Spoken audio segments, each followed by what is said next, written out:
नमस्कार, मैं हूं अमित पालित और बिहार में इस बार नीतीश कुमार भले ही पिछड़ गए, लेकिन बीजेपी के सुपर हिट शो ने एनडीए की झोली में सत्ता डाल दी है।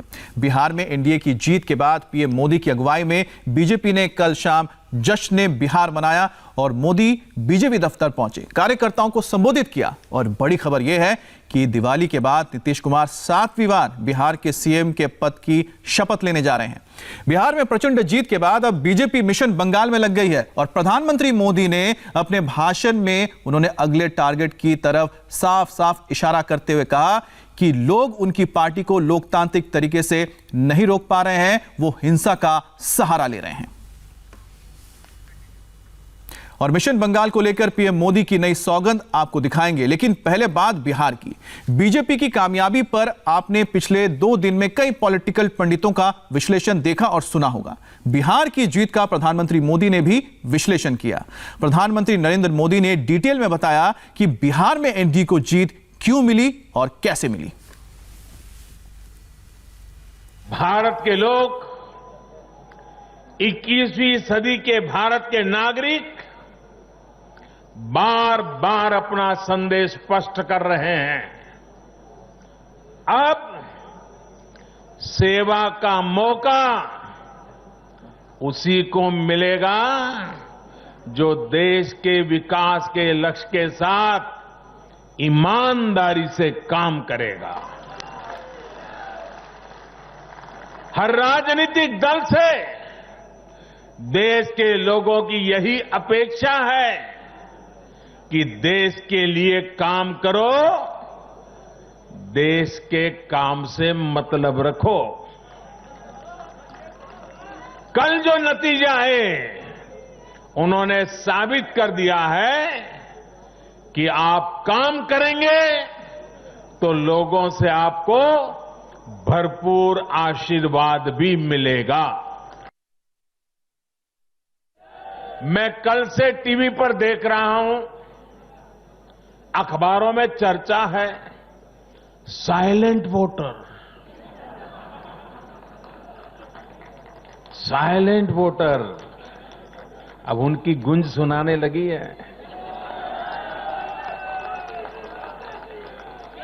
बीजेपी के पास साइलेंट वोटर्स का एक ऐसा वर्ग है जो उसे बार बार वोट दे रहा है, निरंतर वोट दे रहा है। ये साइलेंट वोटर्स हैं देश की माताएं, बहनें, महिलाएं, देश की नारी शक्ति।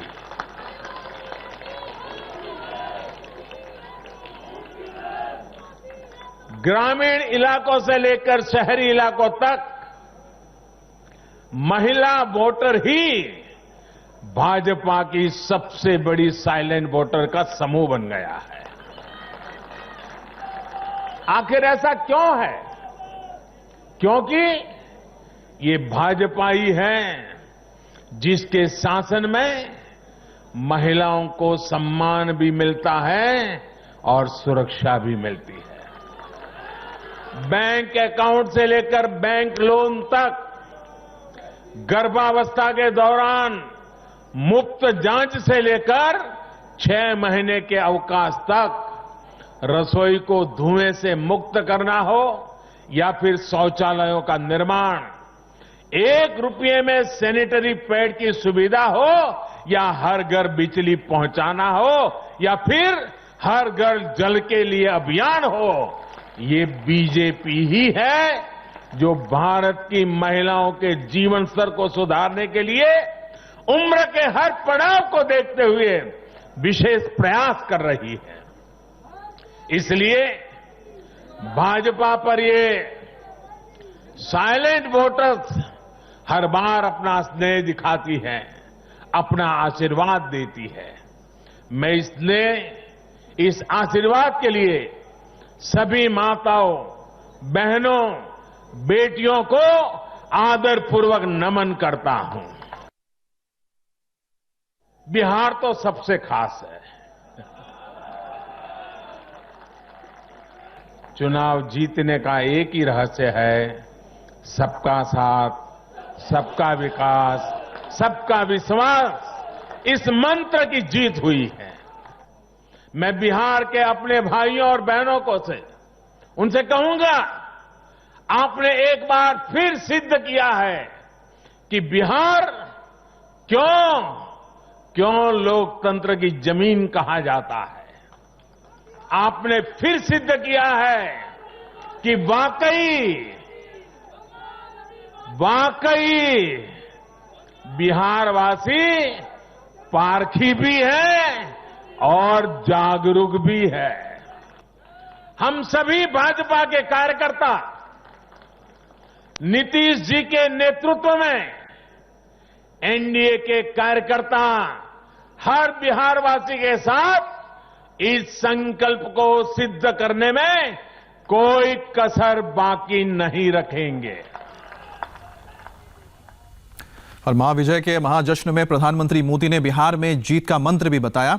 अब बीजेपी का अगला टारगेट बंगाल है। बंगाल में अगले साल चुनाव होने हैं, लेकिन उससे पहले बंगाल में चल रहे खूनी खेल पर प्रधानमंत्री मोदी ने अटैक भी किया। जो लोग लोकतांत्रिक तरीके से हमारा मुकाबला नहीं कर पा रहे हैं, हमें चुनौती नहीं दे पा रहे हैं,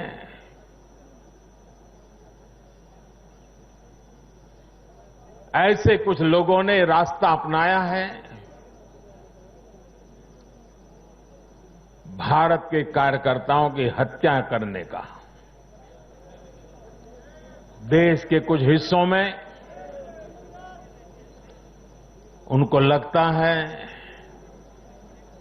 कि भारतीय जनता पार्टी के कार्यकर्ताओं को मौत के घाट उतार करके वे अपने मंसूबे पूरे कर लेंगे। मैं उन सब से आग्रहपूर्वक समझाने का प्रयास भी करता हूं। मुझे चेतावनी देने की जरूरत नहीं है, क्योंकि वो काम जनता जनार्दन करेगी।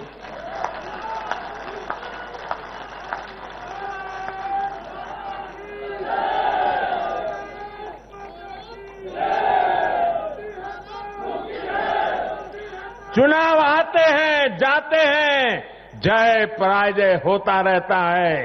कभी ये बैठेगा, कभी वो बैठेगा, लेकिन ये मौत का खेल लोकतंत्र में कभी नहीं चल सकता। और मौत का खेल खेल करके कोई मत नहीं पा सकता है। ये जरा दीवार पर लिखे हुए शब्द पढ़ लेना। भारत की युवा पीढ़ी लोकतंत्र के प्रति सच्ची निष्ठा और श्रद्धा रखती है। मजबूत लोकतंत्र में ही देश के नौजवान को अवसर नजर आते हैं और अपने अधिकारों की रक्षा के प्रति वो ज्यादा आश्वस्त रहता है। लेकिन दुर्भाग्य से कश्मीर से कन्याकुमारी तक परिवारवादी पार्टियों, परिवार की पार्टियों, इसका जो जाल नजर आ रहा है, जरा नजर कीजिए। कश्मीर से कन्याकुमारी तक फैमिली पार्टियां,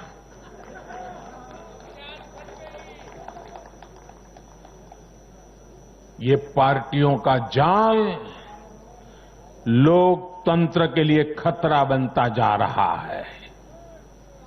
और ये बात देश का युवा भली भांति जानता है। परिवार की पार्टियां या परिवारवादी पार्टियां लोकतंत्र के लिए सबसे बड़ा खतरा है। दुर्भाग्य से देश की एक राष्ट्रीय स्तर की पार्टी अनेक दशकों तक देश में नेतृत्व करने वाली पार्टी, वो भी एक परिवार के चुंगाल में फंस गई है, परिवार की पार्टी बन के रह गई है। ऐसे में भारतीय जनता पार्टी का दायित्व और बढ़ जाता है।